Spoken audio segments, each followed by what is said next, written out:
নমস্কার বন্ধুরা, আজকে আমরা চলে এসেছি রাজনবাবীতে, যেটা রাজবাড়িরই একটা ইউনিট। প্রথমে ঢুকতেই আমাদেরকে বরণ করে নেওয়া হলো, তারপরে ভেতরের অ্যাম্বিয়েন্সটা দেখে তো আমি অবাক। এত সুন্দর রয়্যাল একটা অ্যাম্বিয়েন্স, যেটা দেখে তোমার মন ছুঁয়ে যাবে, মনে হবে তুমি মুঘল সাম্রাজ্যে চলে এসছো। আর এটা যেন মুঘলদের রাজপ্রাসাদ। তোমরা যারা খড়গপুরে থাকো তারা হয়তো জানো যে এরকম রেস্টুরেন্ট আর কোথাও নেই। তাই তোমরা যারা এই রয়্যাল অ্যাম্বিয়েন্স উপভোগ করতে চাও তারা ঝটপট চলে এসো এই রেস্টুরেন্টে। শুধু সাম্রাজ্যটা মুঘলদের মতন হলে চলবে না, খাওয়া দাওয়াও কিন্তু মুঘলদের মতনই হতে হবে। তাই এখানে পাওয়া যাচ্ছিল চিকেন টিক্কা কাবাব, তন্দুরি চিকেন, সালামি বিরিয়ানি, রাজনবাবী বিরিয়ানি, আরো কত কিছু। চিকেন টিক্কা কাবাবটা অবশ্যই ট্রাই করো, কিন্তু আমার তো খুব ভালো লেগেছে। বাকি 149-এ পাওয়া যাচ্ছে সালামি বিরিয়ানি, বাকি চিকেন বিরিয়ানি, মটন বিরিয়ানি, রুমালি রুটি, আরো অনেক অপশন তোমরা এখানে এলে পেয়ে যাবে। রায়তা থেকে বুরহানি এবং কি জলটাও পর্যন্ত আমাদের কাঁসার গ্লাসে, কাঁসার থালায় খাবার দাবার পরিবেশন করা হয়েছিল।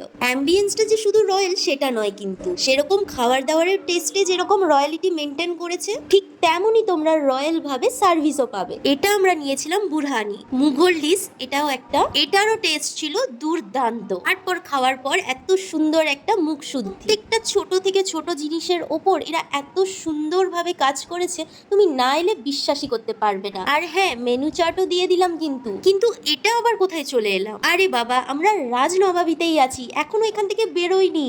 এটা তো ওয়াশরুম। তোমরা কখনো বিশ্বাস করতে পারবে কি যে এই রকমও ওয়াশরুম হতে পারে? তাই তোমরাও চলে এসো ঝটপট করে রাজনবাবীতে। বাই বাই, দেখা হচ্ছে পরের ভিডিওতে।